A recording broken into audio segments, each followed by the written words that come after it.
Os nossos novos amigos, um tanto submergidos por tantas estrelas e homens famosos, compreendiam dificilmente que na base de todas as nossas descrições dos esplendores passados residia uma verdade humana. Outrora, éramos alguém de quem as pessoas gostariam, éramos amados pelos nossos amigos e mesmo conhecidos pelos nossos senhorios como alguém que pagava a sua renda regularmente. Outrora, podíamos comprar a nossa comida e andar no metrô sem nos dizerem que éramos indesejáveis. Tornamo-nos menos histéricos desde que os jornais começaram a detectar-nos e a dizer-nos publicamente para parar de sermos desagradáveis quando íamos comprar leite ou pão. Imaginávamos como é que tal podia ser feito. Já éramos suficientemente prudentes em cada momento das nossas vidas cotidianas para evitar que alguém adivinhasse quem éramos, que tipo de passaporte tínhamos, onde é que os nossos certificados de nascimento tinham sido preenchidos, e que Hitler não gostava de nós. Tentávamos o nosso melhor para nos adequarmos a um mundo onde tínhamos que ser politicamente conscientes quando comprávamos a nossa comida. Sob tais circunstâncias, Saint Bernard crescia cada vez mais. Nunca mais consegui esquecer um homem jovem que, quando teve que aceitar um certo tipo de trabalho, soltou um suspiro, não sabe com quem fala. Eu era gerente de seção no Karstadt, uma grande loja em Berlim.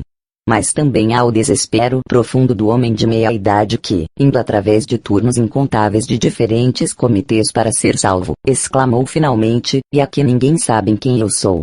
Uma vez que ninguém o iria tratar como um ser humano digno, começou a enviar telegramas para as grandes personalidades e para as suas maiores relações. Rapidamente percebeu que neste mundo louco é bem mais fácil ser aceito como grande homem do que como um ser humano. Quanto menos livres somos para decidir quem somos, ou para viver como gostamos, mais tentamos levantar uma fachada, para esconder fatos e representar papéis. Fomos expulsos da Alemanha porque éramos judeus. Mas tendo dificilmente passado a fronteira francesa, fomos mudados para Boches.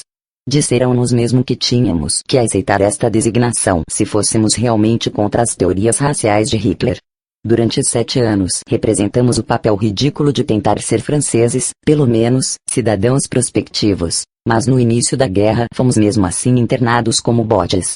Entretanto, contudo, muitos de nós tornamo-nos de tal maneira franceses leais que não podíamos mesmo criticar uma ordem governamental francesa. Assim declarávamos que estava certo sermos internados.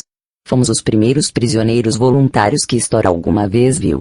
Depois dos alemães terem invadido o país, o governo francês só teve que mudar o nome da fábrica. Tendo sido presos porque éramos alemães, não éramos livres porque éramos judeus.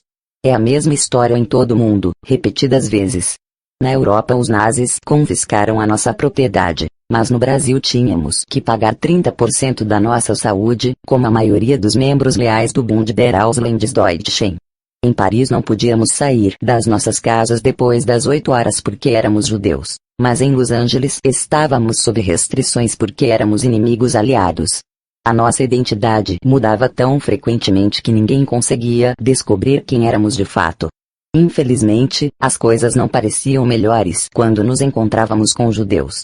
Os judeus franceses estavam absolutamente convencidos que todos os judeus vindos para além do Reno eram o que eles chamavam Polacks, o que os judeus alemães chamavam Ostjuden.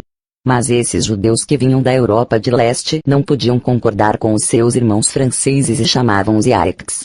Os filhos dos judeus que odiavam os Yaiks, a segunda geração nascida em França e já devidamente assimilados, partilhavam a opinião das classes judaicas altas. Assim, na mesma família, podia-se ser chamado Yaik pelo pai e Polak pelo filho. Desde o deflagrar da guerra e a catástrofe onde caiu o judaísmo europeu, o mero fato de ser um refugiado impediu a nossa assimilação com a sociedade judaica nativa. Algumas exceções apenas provam a regra. Essas leis sociais por escrever, embora nunca publicamente admitidas, tinham uma grande força na opinião pública. E tal opinião silenciosa e prática eram mais importantes para a nossa vida cotidiana do que todas as proclamações de hospitalidade e boa vontade oficiais. O homem é um animal social e a vida não é fácil para este quando as ligações são cortadas. Os padrões morais são muito mais fáceis de manter na textura da sociedade. Muitos poucos indivíduos têm força para conservar a sua própria integridade se o seu estatuto social, político e legal estiver completamente confuso. Faltando a coragem para lutar pelo nosso estatuto social e legal, decidimos, em vez disso, tantos de nós, tentar mudar de identidade. E este comportamento curioso torna as questões bem piores. A confusão em que vivemos é, em parte, do nosso própria responsabilidade.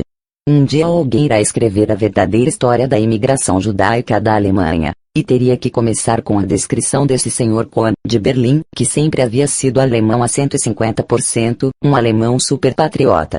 Em 1933 esse Sr. Kohn encontrou refúgio em Praga e rapidamente se tornou um patriota checo convicto, tão verdadeiro e leal como patriota checo quanto tinha sido patriota alemão. O tempo foi passando e por volta de 1937 o governo checo, já sob pressão nazi, começou a expulsar os seus refugiados judeus, apesar do fato destes se sentirem tão fortemente como cidadãos prospectivos quanto os checos. O nosso Sr. Kohn foi então para Viena, para se ajustar, lá um patriotismo austríaco era requerido. A invasão alemã forçou o Sr. Kohn a sair do país. Chegou a Paris num mau momento e nunca chegou a receber uma permissão de residência regular. Tendo já adquirido uma grande capacidade em desejar o melhor, recusou tomar as medidas administrativas seriamente, convencido de que iria passar a sua vida futura em França. Portanto, preparou o seu ajustamento à nação francesa ao identificar-se com o nosso antepassado Vercingetorix. Penso ser melhor não me demorar nas aventuras futuras do Sr. Kohn. Tanto quanto o Sr. Kohn não consiga enganar a sua mente sobre quem é de fato um judeu, ninguém pode prever todas as mudanças doidas que ainda terá que passar. Com efeito, um homem que se quer perder a si próprio descobre as possibilidades da existência humana, que são infinitas, tão infinita quanto é a criação. Mas a descoberta de uma nova personalidade é tão difícil, e tão desesperançada, como uma nova criação do mundo. O que quer que façamos, quem quer que finjamos ser, apenas revelamos o nosso desejo insano de ser mudados, de não sermos judeus. Todas as nossas atividades são diretas para atingir esse objetivo. Não queremos ser refugiados, uma vez que não queremos ser judeus. Fingimos ser falantes de inglês, uma vez que os imigrantes que falam o alemão dos anos recentes são marcados como judeus. Não nos chamamos a nós próprios apátridas, visto que a maioria dos apátridas são judeus. Tentamos ser atentotes leais. Sob a capa do nosso otimismo pode-se detectar a loucura desesperançada da assimilação.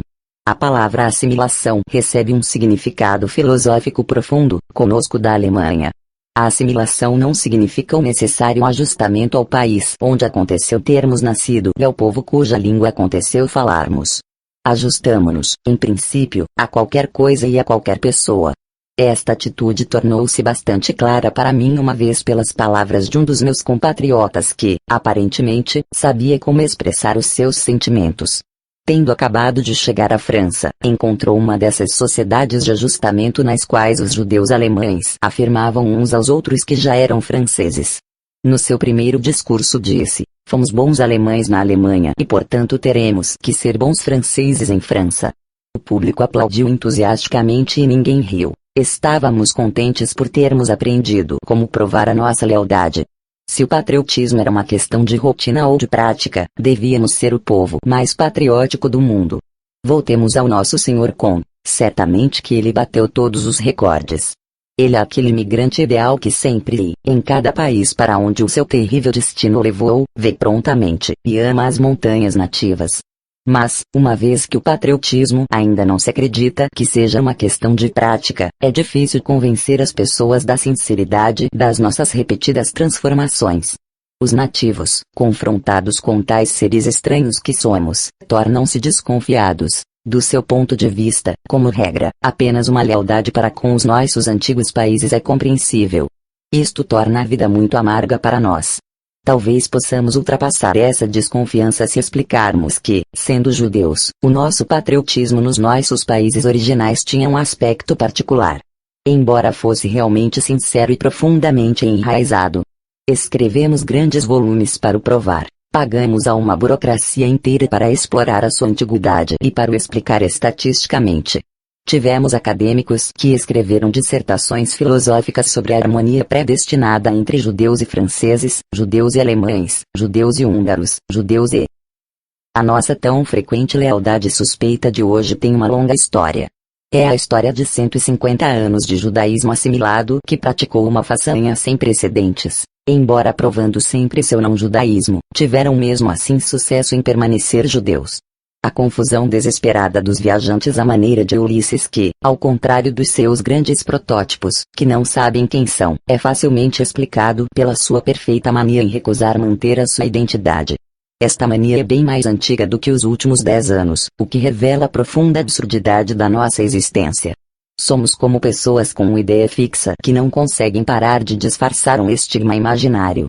Assim gostamos entusiasticamente de qualquer nova possibilidade que, sendo nova, parece poder fazer milagres. Somos fascinados por qualquer nova nacionalidade do mesmo modo como as mulheres um pouco fortes se deliciam com qualquer vestido que prometa dar-lhe a cintura desejada. Mas ela também gosta de novos vestidos desde que acredite nas suas qualidades milagrosas, e deitará fora, tão rápido quanto descobrir que ele não lhe muda a estatura, ou, de resto, o seu estatuto. Podemos ficar surpreendidos de que a aparente inutilidade de todos os nossos disfarces ainda não tenha conseguido desencorajar-nos. Se é verdade que os homens raramente aprendem com a história, também é verdade que podiam aprender pelas experiências pessoais que, como no nosso caso, se repetem repetidas vezes. Mas antes de atirar a primeira pedra contra nós, lembre-se que ser judeu não nos dá qualquer estatuto legal neste mundo.